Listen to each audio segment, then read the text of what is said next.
Hello दोस्तों, एक बार फिर से स्वागत है आपका अपने यूट्यूब चैनल एनी एग्ज़ाम में।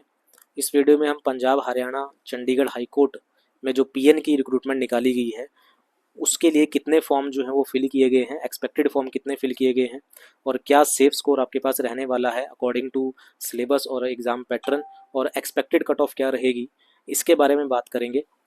तो वीडियो के अंत तक ज़रूर देखिएगा। उससे पहले अगर आप चैनल पर नए हैं तो चैनल को सब्सक्राइब कर दीजिए और बेल आइकन पर प्रेस कर दीजिए ताकि आपको हमारे चैनल की नोटिफिकेशंस जो है वो मिलती रहें। इस एग्ज़ाम की प्रिपरेशन के लिए भी आप जो है वो चैनल को सब्सक्राइब कर सकते हैं। तो कितने फॉर्म फिल किए गए हैं, क्या सेफ स्कोर है, एक्सपेक्टेड कट ऑफ क्या, इसके बारे में बात करते हैं। तो सबसे पहले हम आते हैं ऑफिशियल नोटिफिकेशन की ओर। तो जैसा कि आपको पता है कि आपकी ऑफिशियल नोटिफिकेशन जो है वो निकाली गई थी और ये 25/8 से स्टार्ट हुए थे फॉर्म और 20/9 तक आप इसे फिल कर सकते थे। उम्मीद है सबने फॉर्म फिल कर भी दिया होगा।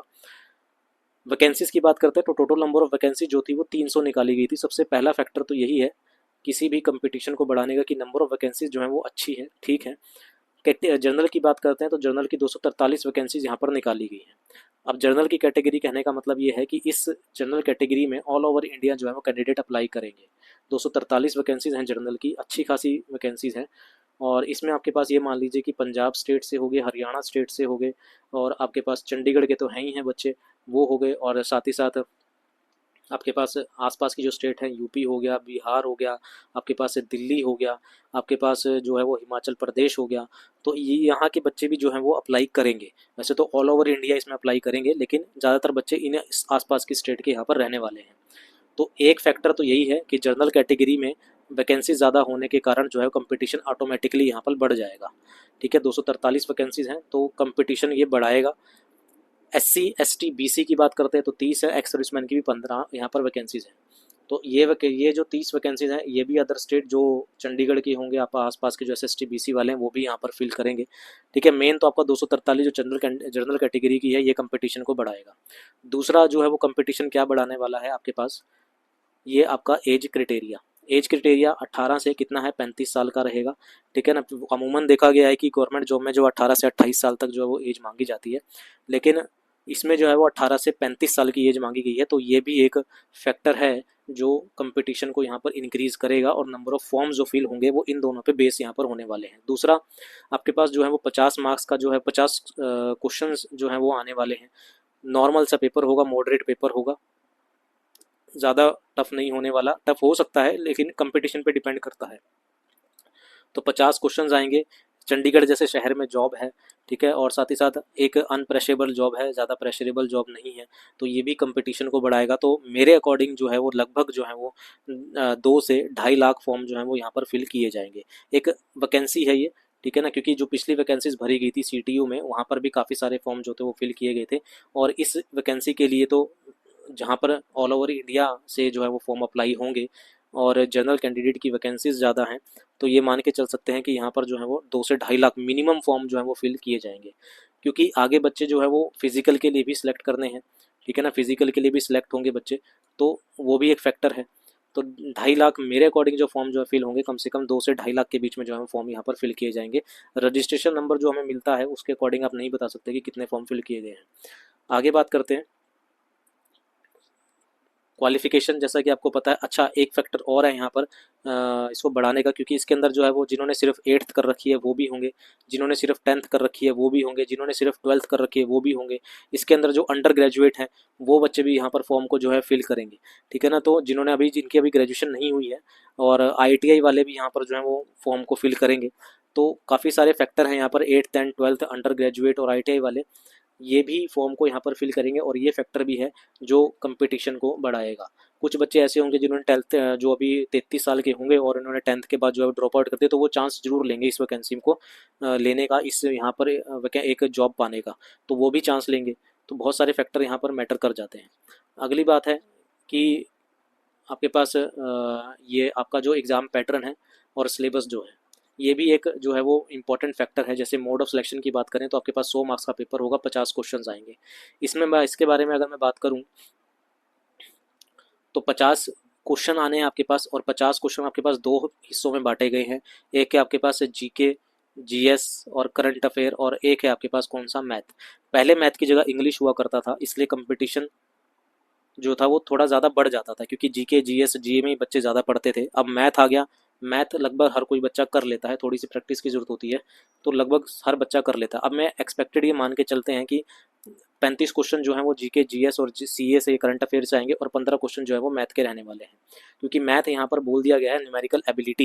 न्यूमेरिकल एबिलिटी का मतलब जो है आपके पास मैथ कहीं से भी आ सकता है, अर्थमेटिक भी और एडवांस भी, साथ ही साथ न्यूमेरिकल एबिलिटी बोल के आपके पास रीजनिंग भी दी जा सकती है। इस चीज़ का खास ध्यान रखिएगा, क्योंकि सीटीयू के पेपर में यही हुआ था कि न्यूमेरिकल एबिलिटी सिलेबस में लिखा गया था, लेकिन न्यूमेरिकल एबिलिटी का एक क्वेश्चन नहीं आया था, सारे के सारे क्वेश्चन जो है वो रीजनिंग से दे दिए गए थे। तो न्यूमेरिकल एबिलिटी समझ के आप सिर्फ न्यूमेरिकल एबिलिटी मत पढ़िएगा, रीजनिंग पे भी थोड़ा बहुत ध्यान दे दीजिएगा, क्योंकि हो सकता है न्यूमेरिकल एबिलिटी बोल के आपको रीजनिंग दे दी जाए। वैसे होगा नहीं, लेकिन सीटीयू के पेपर में ये हुआ था, अभी जो पीछे वैकेंसीज आई थी उनमें ये हुआ था। तो 35 क्वेश्चन मैं मान के चलता हूँ कि इनके आएंगे, 15 क्वेश्चन मैथ के आएंगे, और एक क्वेश्चन 2 मार्क्स का है, तो 30 मार्क्स आपका मैथ जो है वो कवर करेगा। साथ ही साथ जीके जीएस और करंट अफेयर जो है वो आपके पास 70 मार्क्स कवर करेंगे। तो आप सिर्फ जीके जीएस और करंट अफेयर पढ़ के 70 में से 70 नहीं ले सकते, ये इम्पॉसिबल है। कोई बच्चा जीके जीएस करंट अफेयर में 70 में से 70 जो है full out of full marks score नहीं कर सकता। सिर्फ मैथ आपके पास एक ऐसा सब्जेक्ट है फिलहाल के लिए कि जो आपके पास 30 में से 30 मार्क्स आपको दिला सकता है। तो ये 30 मार्क्स तो कम से कम आपको जो है वो पक्के करने हैं, इसको ढील मत दीजिएगा इसके ऊपर कि मैथ बाद में कर लेंगे, 15 मार्क्स या 10 मार्क्स का तो मैथ आएगा, उसको बाद में कर लेंगे, बाद में देख लेंगे। वो बाद की बात जो है वो बाद में ही रह जाती है। अभी से तैयारी रखिए मैथ की भी, साथ ही साथ पैरेलल में जीके जीएस और करंट अफेयर भी चला के चलिए। और यहाँ पर मैं बात करूँगा करंट अफेयर ज़्यादा कीजिए, क्योंकि करंट अफेयर ज़्यादा पूछे जाएंगे। पॉलिटी से आप आर्टिकल कर सकते हैं, आर्टिकल पे ज़्यादा ध्यान दीजिए, ठीक है। कौन सी कमेटी किसके लिए बनी है वो उस पर ध्यान दीजिए, ठीक है। तो इन चीज़ों पे ध्यान दीजिए, खासकर मैथ पे ध्यान दीजिए, क्योंकि मैथ आपको 30 में से 30 मार्क्स स्कोर करके देगा अगर 15 क्वेश्चन आते हैं तो, ठीक है। तो ये इंपॉर्टेंट हो जाता है मैथ यहाँ पर। कोई भी कैंडिडेट 70 में 70 नहीं ले पाएगा, ये कन्फर्म है, ठीक है। आगे बात करते हैं और एक फैक्टर क्या है कंपटीशन को बढ़ाने का, कि इसके अंदर नेगेटिव मार्किंग नहीं है। बच्चा सबसे पहले यही देखता है एग्जाम भरने से पहले या फॉर्म भरने से पहले कि नेगेटिव मार्किंग है या नहीं है। तो नेगेटिव मार्किंग नहीं है तो हर बच्चा इस फॉर्म को फिल करेगा, हर बच्चा करेगा, चाहे वो पढ़ रहा है चाहे वो नहीं पढ़ रहा है, तो हर बच्चा इस फॉर्म को फिल करेगा। उस हिसाब से मैंने बोला है कि लगभग 2.5 लाख फॉर्म जो है वो भरे जाएंगे, ठीक है। तो नेगेटिव मार्किंग नहीं है। तो नेगेटिव मार्किंग ना होने का अपने नुकसान भी हैं, अपने फ़ायदे भी हैं। नुकसान ये है कि जो बच्चा नहीं पढ़ रहा है वो भी एग्ज़ाम दे के आएगा और गेस करके आएगा, तुक्के मार के आएगा, और तुक्के हो अगर लग गए तो उसका एग्ज़ाम क्लियर हो जाएगा।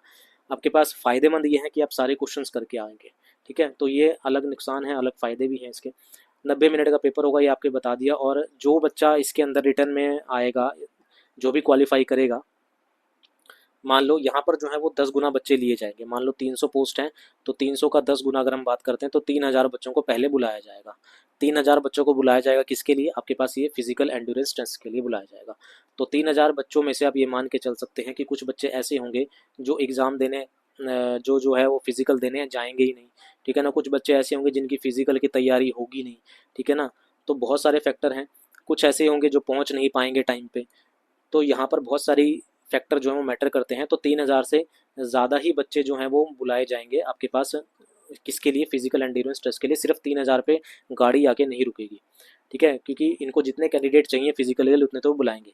फिर फिजिकल में जो आउट हो जाएगा उसके बाद जो है आपके पास मेरिट लिस्ट बनेगी, और वो मेरिट लिस्ट आपने रिटर्न में कितना स्कोर किया है उसके बेस पर बनेगी, ठीक है। तो उम्मीद है आपको ये समझ आ गया होगा। पहले 3000 बच्चे बुलाएंगे, 3000 बच्चे अगर आ जाते हैं उसके बेस पे फिजिकल लेंगे। फिजिकल में जो बच्चे जितनी वैकेंसीज हैं उसके हिसाब से अगर बच्चे इनको मिल जाते हैं तो वहाँ पर ये जो है वो बंद कर देंगे। अगर इतने बच्चे नहीं मिल पाते हैं, नहीं पहुँच पाते हैं, या इनके बच्चे फिजिकल में नहीं मिल पाए, तो ये फिर और बच्चों को जो है वो बुलाएंगे।